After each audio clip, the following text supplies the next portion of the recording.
Շարունակում ենք հարթաչափության ուսումնասիրումը։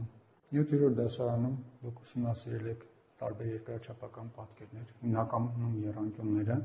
եւ նրանց մասին ահագին բան գիտեք։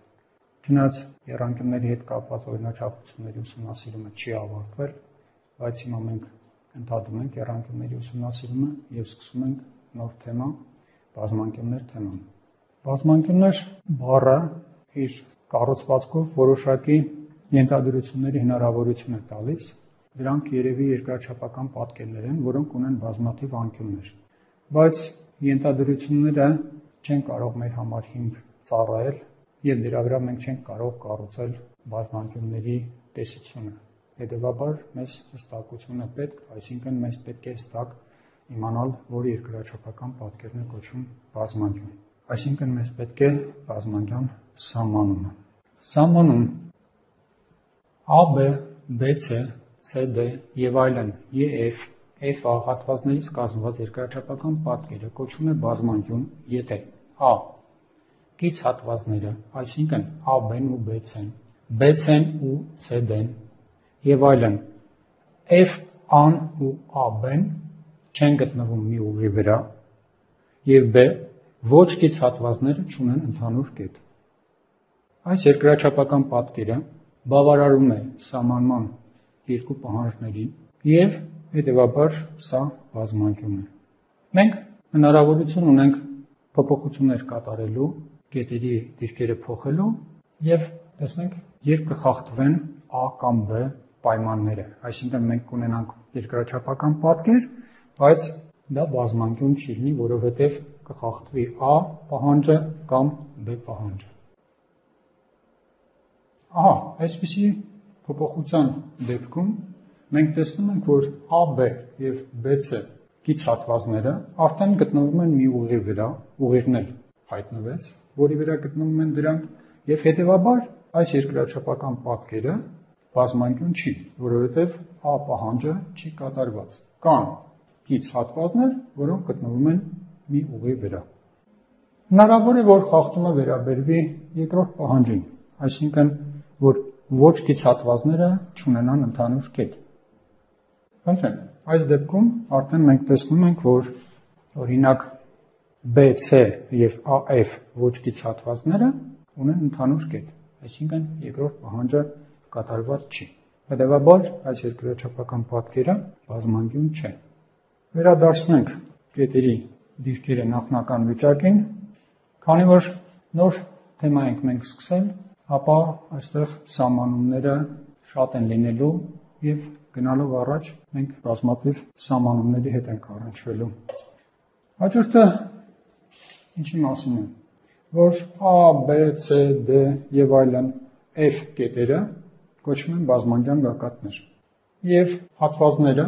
որոնցից կազմված է երկրաչափական պատկերը AB-ն, BC-ն, CD-ն եւ այլն FA-ն կոչվում են բազմանկյան կողմեր։ Հաջորդը վերաբերվելու է պարագծի հասկացությանը։ Բազմանկյան բոլոր կողմերի երկարությունների գումարը կոչվում է բազմանկյան պարագիծ։ Սա ծանոթ գաղափար է, պարագիծը եռանկյան համար դուք գիտեք, որ կողմերի երկարությունների գումարներ, այստեղ էլ բազմանկյան դեպքում, ուրեմն բազմանկյան բոլոր կողմերի երկարությունների գումարը նշանակվում է P-ով եւ P-ն դա դեպքում A, B, C, D, E, F բազմանկյան պարագիծը հավասար է AB գումարած BC գումարած CD գումարած DE գումարած EF գումարած FA, այսինքն բոլոր կողմերի երկարությունների գումարն է։ Հաջորդ սահմանումը n գագաթ ունեցող բազմանկյունը անվանում են n անկյուն։ Ուրեմն գագաթների թվից կախված բազմանկյունները տարբեր անուններ ունեն։ Եթե բազմանկյուն ունի 3 գագաթ, ոնց որ այս դեպքում է, ապա այդպիսի բազմանկյունը կոչվում է եռանկյուն։ Այս դեպքում բազմանկյունը ունի 4 գագաթ, կոչվում է քառանկյուն։ Եվ այստեղ մենք ունենք 1, 2, 3, 4, 5, 6 գագաթ։ Հետևաբար այսպիսի բազմանկյուններ կոչվելու է 6 անկյուն։ Նկատենք, որ բազմանկյան գագաթների թիվը հավասար է նրա կողմերի թվին եւ հավասար է նրա անկյունների թվին։ Ուրեմն քանի գագաթ ունի բազմանկյունը, այնքան էլ կողմ ունի եւ այնքան էլ անկյուն ունի։ Հաջորդ սահմանումը բազմանկյան մի կողմին պատկանող երկու գագաթները կոչվում են հարևան գագաթներ։ Ուրեմն մի կողմին նույն կողմին պատկանող երկու գագաթները կոչվում են հարևան գագաթներ։ Օրինակ A-ն եւ B-ն հարևան գագաթներ են, որովհետեւ նրանք նույն կողմին են պատկանում։ Կամ C-ն եւ D-ն հարևան գագաթներ են։ E-ն եւ F-ը հարևան գագաթներ են։ Երկու ոչ հարևան գագաթները միացնող հատվածը կոչվում է բազմանկյան անկյունագիծ։ Ուրեմն ոչ հարևան գագաթները։ Այստեղ միացված է A եւ C ոչ հարևան գագաթները, այսինքն A-ը անկյունագիծ է տարված, միացված են B եւ D ոչ հարևան գագաթները, եւս մի անկյունագիծ է տարված, եւ երրորդը նույնպես կա այստեղ ցուցադրված A եւ E ոչ հարևան գագաթները միացնող AE անկյունագիծ։ Իհարկե այստեղ կարելի է տանել այլ անկյունագծեր եւս, բայց նպատակ չունենք բոլորը միաժամանակ ցուցադրելու։ Բայց տեսնում ենք, որ ոչ հարևան գագաթները միացնող մի քանի հատվածներ, այսինքն մի քանի անկյունագծեր տվյալ դեպքում առկա են։ Յուրաքանչյուր բազմանկյուն հարթությունը տրվում է երկու մասի, որոնցից մեկը կոչվում է բազմանկյան ներքին տիրույթ, իսկ մյուսը արտաքին տիրույթ։ Բազմանկյունն ու նրա ներքին տիրույթի միավորումը ևս անվանում են բազմանկյուն։ Ուրեմն ներքին տիրույթը եւ բազմանկյունը միասին նույնպես կոչվում են բազմանկյուն։ Մինչ այլոց ուզում եմ հիշեցնել, որ եռանկյունների դեպքում էլ էր սա ասենց, ներքին տիրույթի հետ միասին եռանկյունը նորից միավորված այդ պատկերը նորից կոչվում էր եռանկյուն։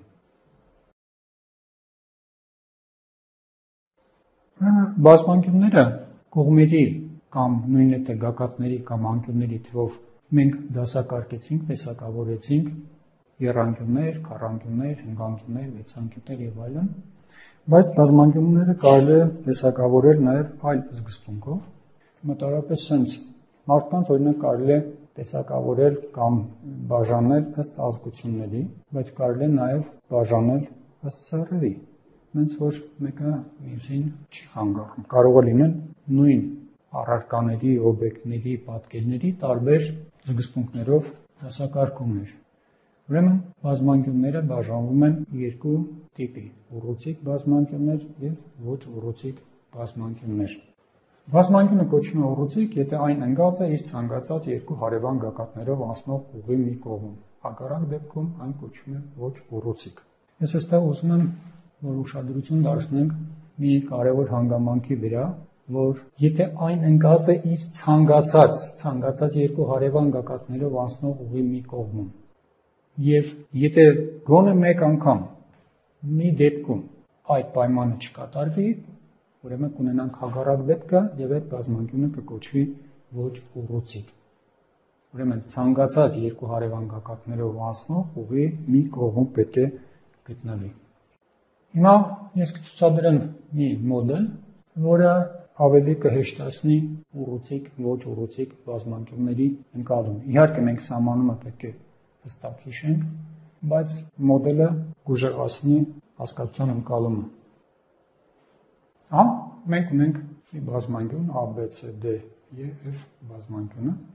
եւ մենք այստեղ հնարավորություն ունենք գագաթները շարժել եւ ձևափոխել բազմանկյունը։ Օրինակ կարող ենք այսպիսի փոփոխություններ անել։ Բայց մոդելը կառուցված է այնպես, որ հենց որ բազմանկյունը դառնա ոչ ուռուցիկ, արդեն ի հայտ է գալիս հարևան գագաթներով անցնող մի ուղիղ, որը բազմանկյունը բաժանում է մասերի, այսինքն բազմանկյունը արդեն չի գտնվում այդ ուղի մի կողմում։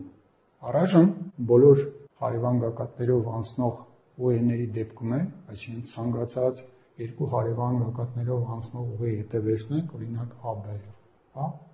կամ BC-ն, կամ CD-ն, կամ D-ն, EF-ը վերջապես եւ F-ն, եթե դիտարկենք, ապա այդ բոլոր ուղիների դեպքում էլ մեր բազմանկյունը գտնվում է այդ ուղիներից ամեն մեկի դեպքում դրա մի կողմում։ Բայց եթե մենք հիմա ձևափոխելով պատկերը բերենք այսպիսի վիճակի օրինակ, ապա միանգամից մոդելի վրա շատ հստակ երևում է, որ կան հարևան գագաթներ, որոնցով անցնող ուղիղը բազմանկյունը բաժանել է մասերի, այսինքն բազմանկյան մի մասը գտնվում է ուղի մի կողմում, իսկ մյուս մասը ուղի մյուս կողմում։ Հետևաբար այսպիսի բազմանկյունը արդեն ուռուցիկ բազմանկյուն չի, ոչ ուռուցիկ է։ Սա արդեն ոչ ուռուցիկ է։ Կարող ենք շարունակել փորձարկումները, խնդրեմ, այս դեպքում նույնպես հենց որ բազմանկյունը վերածվում է ոչ ուռուցիկ բազմանկյան, ապա ամեն ինչ ակնհայտ ցուցադրվում է։ Շարունակենք։ Եռանկյան մասին դուք արդեն գիտեք, որ եռանկյան անկյունների գումարը 180 աստիճան է։ Դիտարկում ենք բազմանկյուններ, որոնք ավելի շատ կողմեր եւ հետեւաբար ավելի շատ անկյուններ ունեն, եւ հարց է առաջանում, կա ինչ-որ մի բանաձև, մի օրինաչափություն, որով ներկայացվում է n անկյան անկյունների գումարը տարբեր n-երի դեպքում։ Երբ որ n հավասար է 3, այս դեպքում մեզ այդ բանաձևը կամ արդյունքը հայտնի է, եռանկյան անկյունների գումարը 180 աստիճան է։ Իսկ եթե n հավասար է 4, n հավասար է 5 եւ այլն, այդ դեպքում ինչի հավասար, ասենք, քառանկյան անկյունների գումարը կամ ինչի հավասար 6 անկյան անկյունների գումարը եւ այլն։ Պարզվում է, որ կա որոշակի օրինաչափություն n-ից կախված ուռուցիկ բազմանկյունների անկյունների գումարը ներկայացնող հետեւյալն է։ Ուռուցիկ n անկյան անկյունների գումարը n-2 անգամ 180 աստիճան է։ Ուրեմն եթե մենք ունենք a1, a2, a3 եւ այլն an բազմանկյունը, ուռուցիկ բազմանկյունը, ապա անկյուն a1 գումարած անկյուն a2 գումարած անկյուն a3 եւ այլն գումարած անկյուն an հավասար է n-2 անգամ 180 աստիճան։ n-ը բազմանկյան գագաթների, նույնը թե կողմերի, նույնը թե անկյունների քանակն է։ Ուրեմն, եթե քառանկյունների մասին խոսելու լինենք, n-ը այդ դեպքում կլինի 4։ Հետևաբար, քառանկյունների համար աճ մասը կվերածվի 4 - 2 անգամ 180 աստիճան, այսինքն 2 անգամ 180 աստիճան, եւ մենք կունենանք, որ քառանկյան անկյունների գումարը 360 աստիճան է։ Ընկանկյունների դեպքում աճ մասում պետք է n-ի արժեքը փոխել եւ տեղադրել 5, արդեն կլինի 5 - 2, այսինքն 3 անգամ 180 աստիճան։ Համայական n-ի համար, իհարկե մեծավասար 3-ից, մենք կարող ենք ստանալ համապատասխան բազմանկյան, ուռուցիկ բազմանկյան անկյունների գումարը։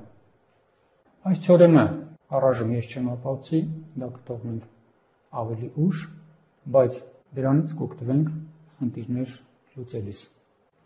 Եվս մեկ սահմանում ուռուցիկ բազմանկյունը, որի բոլոր կողմերը հավասար են եւ բոլոր անկյուններն են հավասար, կոչվում է կանոնավոր բազմանկյուն։ Այստեղ էլ կուզեի, որ ուշադրություն դարձնենք սահմանման դետալներին։ Ուրեմն, ուռուցիկ բազմանկյուն պիտի լինի դա, որի բոլոր կողմերն են հավասար եւ բոլոր անկյուններն են հավասար, որ կոչվի կանոնավոր բազմանկյուն։ Կանոնավոր բազմանկյան օրինակ է հավասարակողմ եռանկյունը։ Հավասարակողմ եռանկյունը, որի կողմերը հավասար են եւ անկյուններն էլ հավասար են, ուրեմն բավարարում է կանոնավոր բազմանկյան սահմանմանը, բայց այստեղ պետք է նշել, ուշադրություն դարձնել, որ եռանկյունը այդ իմաստով առանձնակի դեպք է, այսինքն ինչ որ վերաբերվում է այս իմաստով եռանկյանը, տարածելի չի ընդհանրանում քառանկյունների, հինգանկյունների եւ ավելի շատ կողմեր ունեցող բազմանկյունների դեպքում։ Ինչի նկատի ունեմ ես։ Եռանկյան դեպքում դուք գիտեք, որ եթե եռանկյան կողմերը հավասար են, ապա անկյուններն էլ են հավասար։ Ունենք թեորեմ, որն ասում է, որ ավելի մեծ կողմի դիմաց եռանկյան մեջ գտնվում է ավելի մեծ անկյուն եւ հակառակը ավելի մեծ անկյան դիմաց գտնվում է ավելի մեծ կողմ։ Կիրառելով այդ թեորեմը մենք կարող ենք ցույց տալ, որ եթե եռանկյան երկու կողմերը օրինակ հավասար են, ապա դրանց դիմացի անկյուններն էլ պիտի հավասար լինեն։ Եվ վերջը գանք նրան, որ եթե երեք կողմերը հավասար են, ապա անկյունները նույնպես կլինեն հավասար։ Բայց ավելի շատ կողմեր ունեցող բազմանկյունների դեպքում քառանկյուն, հինգանկյուն եւ այլն արդեն մեկը մյուսին չի բերում, կարող է չբերել։ Այսինքն, եթե մենք ունենք քառանկյուն, որի անկյունները հավասար են, դրանից չի հետևի, որ անպայման կողմերը հավասար կլինեն, կամ եթե կողմերը հավասար են, քառանկյան, հինգանկյան եւ այլնի դեպքում, որ կողմերի հավասարությունից հետևի, որ անպայման անկյուններն էլ պիտի լինեն հավասար։ Դրա համար սահմանման մեջ հստակ երկու պահանջներ դրված է, որ Դա պիտի լինի ուռուցիկ բազմանկյուն, որի բոլոր կողմերն են հավասար եւ բոլոր անկյուններն են հավասար։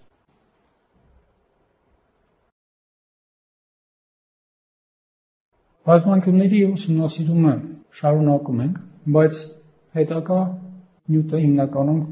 կենտրոնանալու է քառանկյունների վրա եւ քառանկյուններից էլ հիմնականում մեզ հետաքրքրող քառանկյունները լինելու են ուռուցիկ քառանկյունները։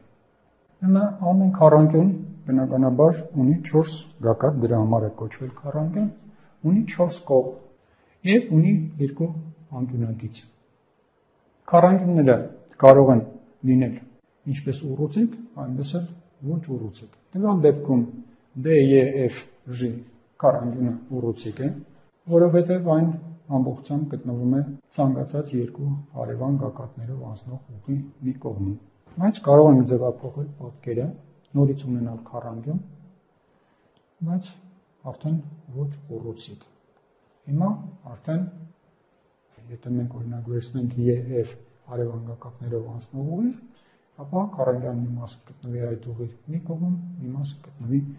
մյուս կողմում։ Քառանկյուն երկու ոչ գիծ կողմերը կոչվում են հանդիպակաց։ Հանդիպակաց են կոչվում նաև քառանկյուն երկու ոչ հարևան գագաթները, նմանապես անկյունները։ Այսինքն DE եւ FG-ն օրինակ հանդիպակաց կողմեր են։ Ոչ գիծ կողմեր են, նրանք կոչվում են հանդիպակաց կողմեր։ D-ն եւ F-ը հանդիպակաց գագաթներ են, E-ն եւ G-ն հանդիպակաց գագաթներ են։ Անկյունները ուրեմն E անկյունը եւ G անկյունը հանդիպակաց անկյուններ են։ Մենք արդեն ուռուցիկ բազմանկյունների անկյունների գումարի մասին թեորեմից ստացել ենք, որ ուռուցիկ քառանկյան անկյունների գումարը 360 աստիճան է, բայց այստեղ եւս մի անգամ դա շեշտելու, ներկայացնելու կարիք կար։ Քառանկյունների դեպքը ես արդեն ասացի, որ հիմնականում գոնե այս թեմայում մենք քառանկյուններով ենք զբաղվելու եւ նրանց անկյունների գումարը հիշել պետք է։ Իհարկե մենք կարող ենք բանաձև օգտագործելով 5 անկյան, 6 անկյան, 7, 10 անկյան անկյունների գումարը արագ ստանալ, բայց գուցե դրանք բոլորը մեզ անկյուն հիշել պետք չլինի։ Իսկ քառանկյունների դեպքում դա հաճախ է հանդիպելու եւ ամեն անգամ նորից ստանալ պետք չի։ Ուղղակի պետք է հիշել, որ ուռուցիկ քառանկյան անկյունների գումարը տվյալ դեպքում անկյուն D պլյուս անկյուն E պլյուս անկյուն F պլյուս անկյուն G հավասար է 360 աստիճան։ Իսկ 360 աստիճանը ոնց է ստացվել։ Դա n-2 անգամ 170 բանաձևն էր եւ քանի որ քառանկյուն է, n-ը մեր մոտ 4 էր, 4 - 2-ը ուրեմն արեց 2 եւ 2 անգամ 170 աստիճան ունեցանք 360 աստիճան։ Ուրեմն քառանկյան անկյունների գումարը 360 աստիճան է։